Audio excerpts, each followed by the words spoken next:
Hello, Kumar. Hi, John. It's lovely to have you in the hot seat tonight. Nice to be here. It's good to see you.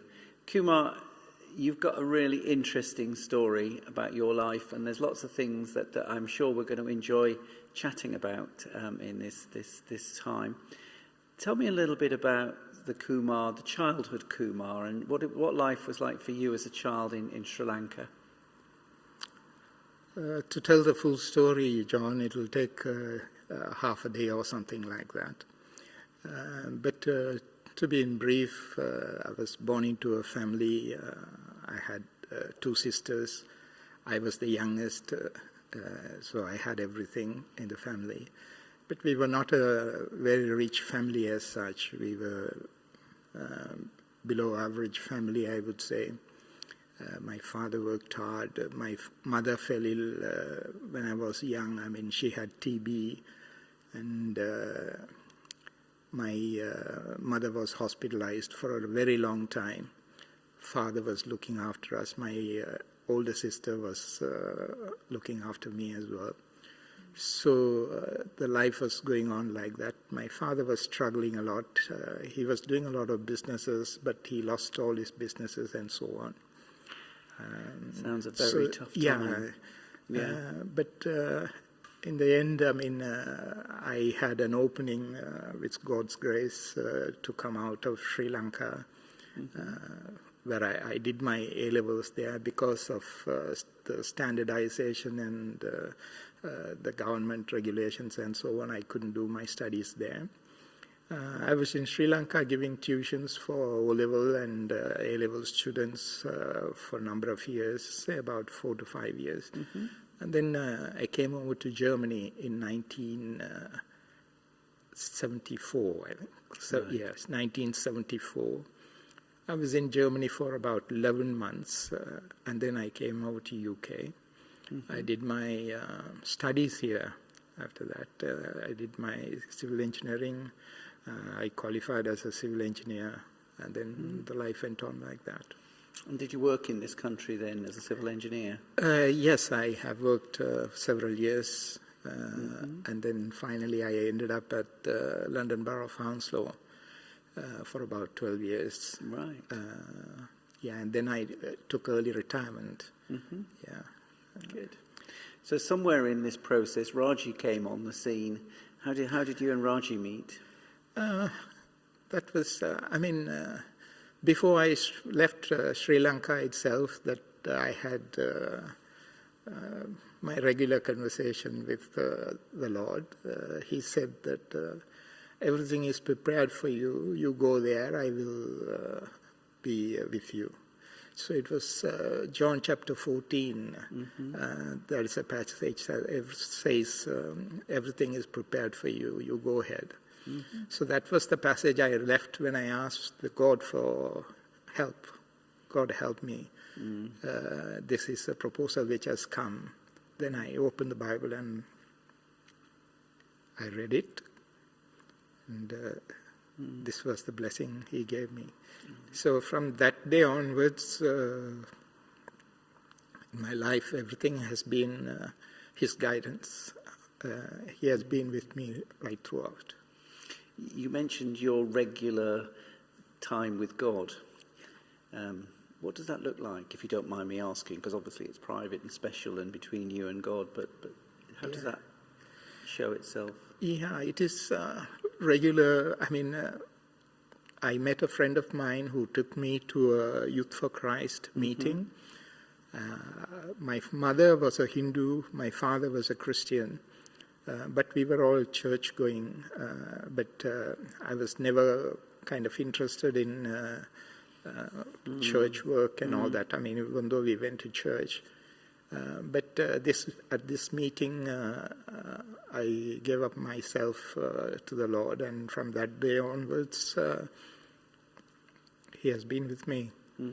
So the 14th day I was reading the Bible, I started reading John. So that is the 14th day, and that was the blessing I had on that day. Right. When I asked Him the question, God, what are you going to do with me? Yeah, that's really amazing, because for a lot of people, prayer is a very hard thing, and I know many people find it quite frightening and quite worrying. But it sounds to me like this is just part of your everyday life and part of who you are. Yes.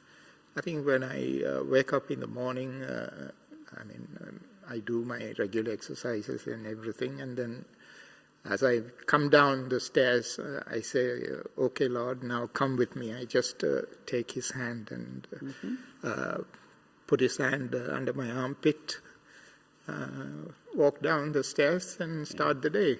What a wonderful image, his hand under my armpit. Yes. I love that. Yeah. So I tell him to walk me the day, and he guides me. Fantastic.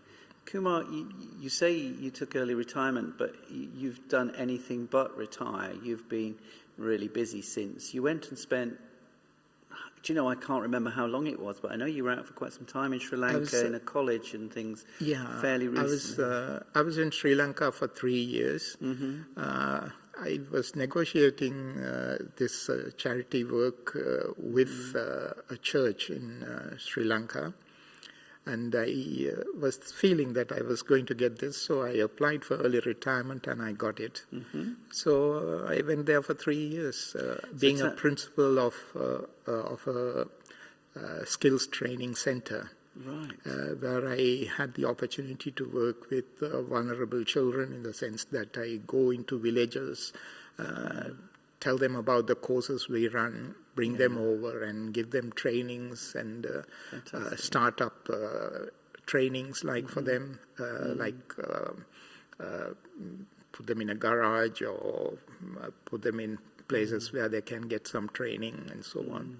And then after 6 months, most probably they will get with the hope that they will get employed there and find employment and so on. What a great thing to do. And was that quite successful? Yes, it was very successful. As a model for training? Yeah, mostly whoever we put them on industrial training, they got absorbed in there and they were able to find a living and so on. So. Great. You were telling me earlier about your charity. What's it called again? The charity is it's a UK registered charity known as Make a Difference Sri Lanka. Right. For short, we call it MDSL. Okay. And what does that involve then? Well, the funds are collected here in UK and supported families and the youngsters to start up something like starting up a small shop or tiffin shop, grocery shops. Small industries like making coir and out of coir making paw pieces and all that, strings and all that. So they managed to make a living out of it. And so a lot of projects I have done. We started in year 2011. And we have been at it for nearly 9 years now. I've been at it 9 years. Yeah, making a difference to people's lives. Yes, and there's a latest project which I have yet to start. I'm still negotiating with another church to start up the project with their people, young group, youth group, and. The women's group and so on, so that we can find employment for them and so. I guess employment brings empowerment and brings freedom for people. Exactly. Yeah. I mean, even though I don't kind of a lot of people who does feeding people and teaching people and all that, but this is kind of empowering them to do their own things and so on. So this, I'm very pleased with that charity work I'm doing. That sounds really good, and I think what it says to me is that actually, if we can do something for other people to help them do it for themselves, that is the most sustainable model of helping to break the cycle of poverty. That's right. Yeah. So exactly the same model we are trying to apply on the current project. Going to start something somewhere, and then with that income generation, we are going to start another one. That's the model, keeping this project as the model and starting other projects and so on. So that is the plan for the next project. Fantastic. Good, fantastic. Kumar, do you have a favourite Bible verse, one that's kind of lived with you all the years, or do you have a particular passage that's a favourite to you? Yeah, I think the time with God is kind of meditation. So I always say mat, and there's two things to do. I say. So to do is 22. Mat is Matthew. So Matthew 22, and go deep, 3 feet, which means 36, verse 36 to 40. Right. So that is what I live by. I mean, there is two important things which is given there for us. The first one, of course, is very personal, how your relationship with God. And the second one is, of course, how you want to do things with everybody. So that is what I go by.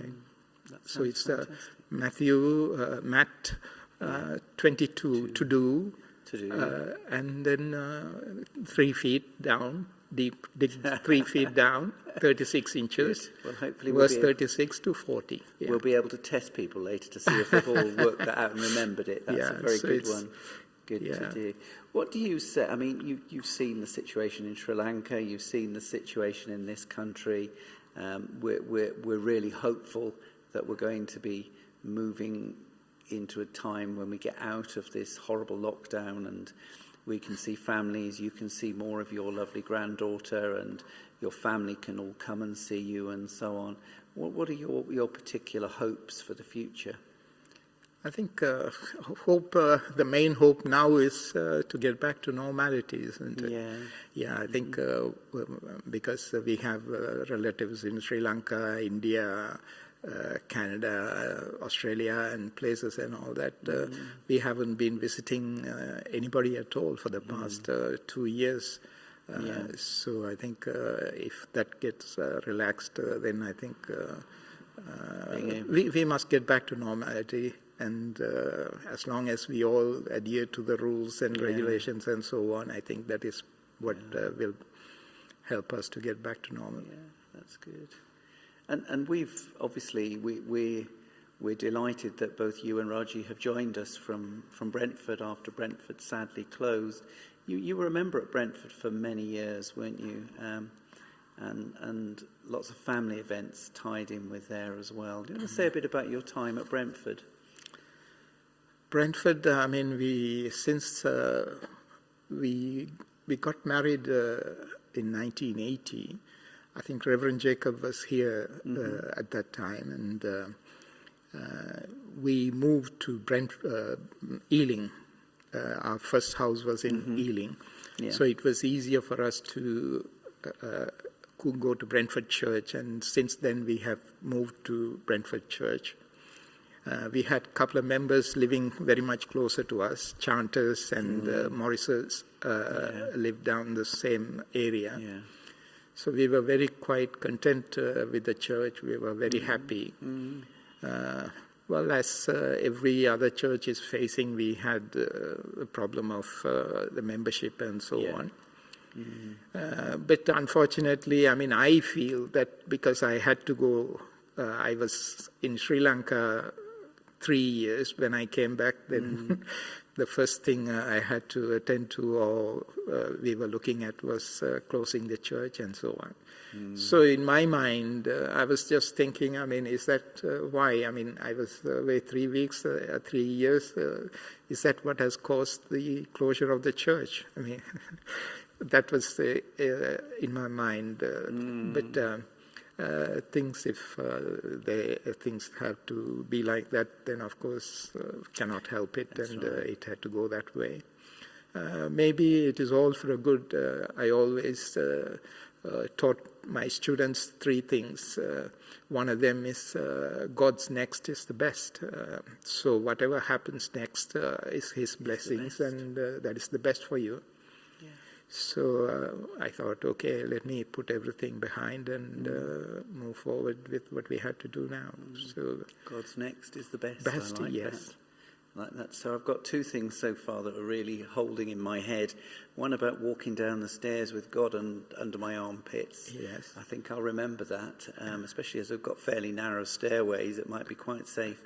And the next is the best. I love that. Do you have a favourite hymn?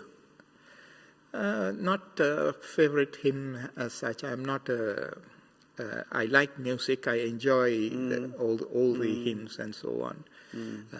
But nothing favorite. Not in one in particular. Yeah. No. I've got one more question for you. One more question, and it's. I'm asking everybody this question. What does the resurrection mean to you? Well, that's going to be a difficult question for me, but. Resurrection is like the triune God, we say.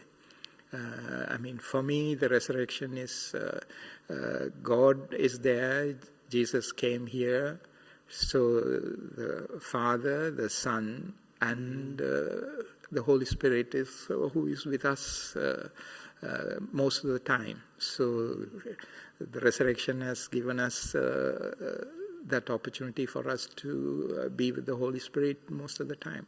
Wherever we wander, we are with Him.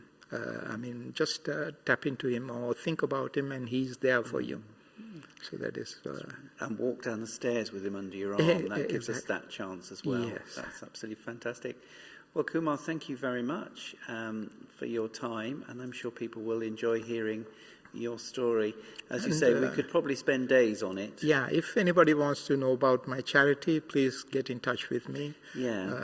I'm willing to help anybody who wants to start up similar things in their homelands and so on. So, you can talk to me. I have the blueprint for the next project. I can talk to them. And how can we help you as a church? What could we do to support your charity? Is it a fundraising thing or something like that would be good? Can do. I can talk to you about the project in detail. And then if you feel that you could help in any way, financially, I'm looking for a lot of funds to start up the next project. So if anybody wants to contribute, they can do that. It's all through the registered charity. We can discuss the details. So. Sounds like a conversation we need to have to follow this up. But thank you very much indeed for your time. Thank you. And for your honesty and your openness with us. Thank you. Thank you very much, John. Thanks for having me here.